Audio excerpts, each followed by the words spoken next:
네, 백령도와 파주에서 발견된 무인 항공기에 대한 군의 감식 결과가 익명의 관계자를 통해 언론에 흘러나오고 있습니다.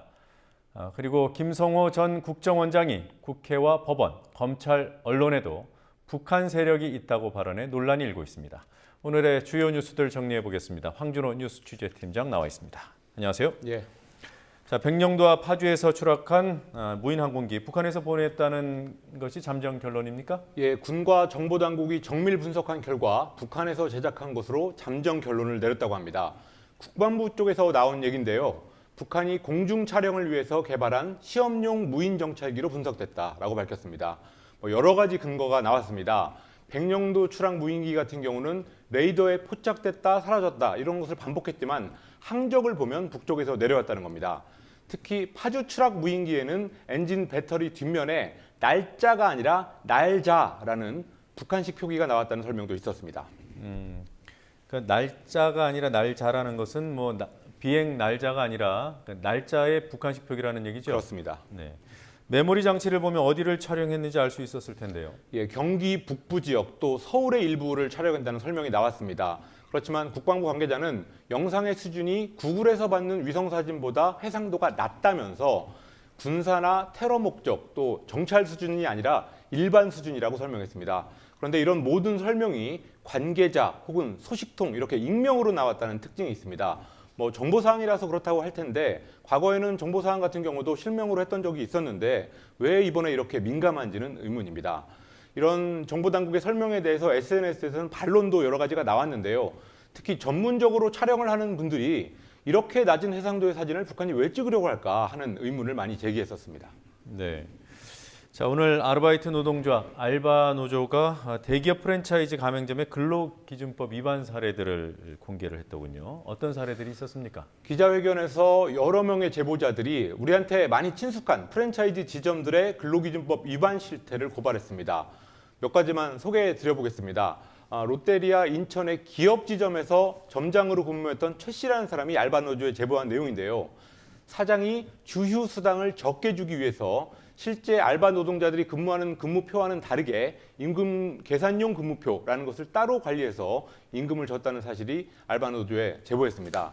이 주휴 수당이라는 것은 일주일 동안 규정된 근무 일수를 다 채운 노동자들한테 일주일에 하루 유급 휴일을 주는 그런 제도입니다. 그런데 이 주휴 수당의 미지급이 가장 흔히 나타났던 알바 노동 착지의 수법이었습니다. 네. 또 어떤 사례가 있었습니까? 배달 내역에서 음식이 빠질 때마다 월급이 5,000원씩 깎이고 또 계산이 맞지 않으면 모자란 돈을 자기 돈으로 채워넣어야 됐다. 이런 사연이 소개됐습니다.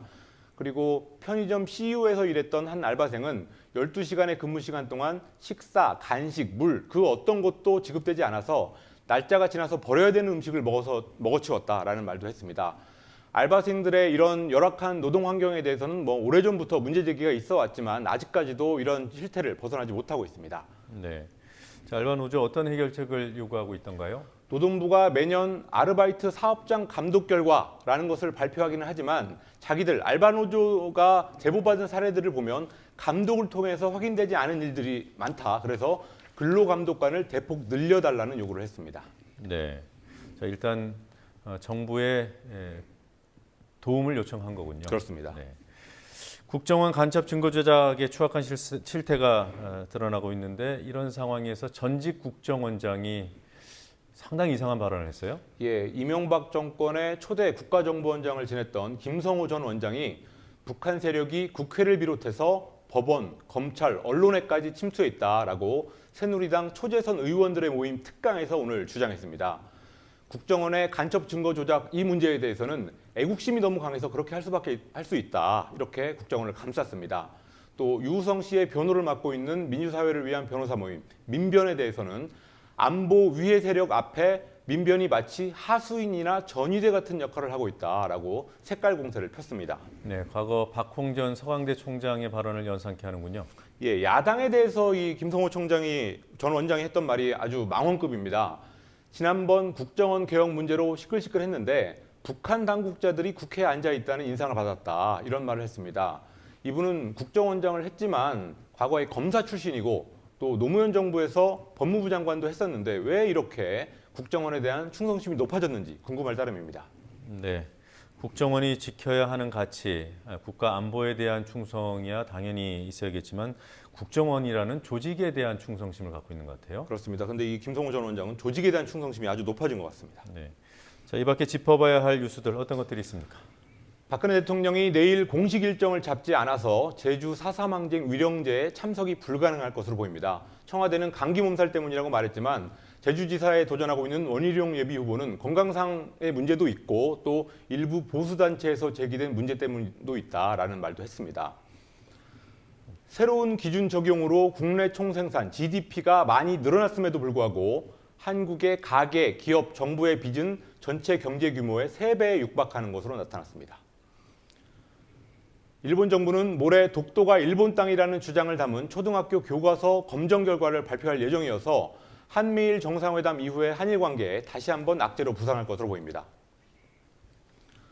칠레 북부 해안 인근 태평양에서 어젯밤에 규모 8.2의 강진이 발생해서 최소 5명이 사망하고 여러 명이 중상을 입었습니다. 네. 자, 오늘 여기서 마무리하도록 하죠. 수고하셨습니다. 예.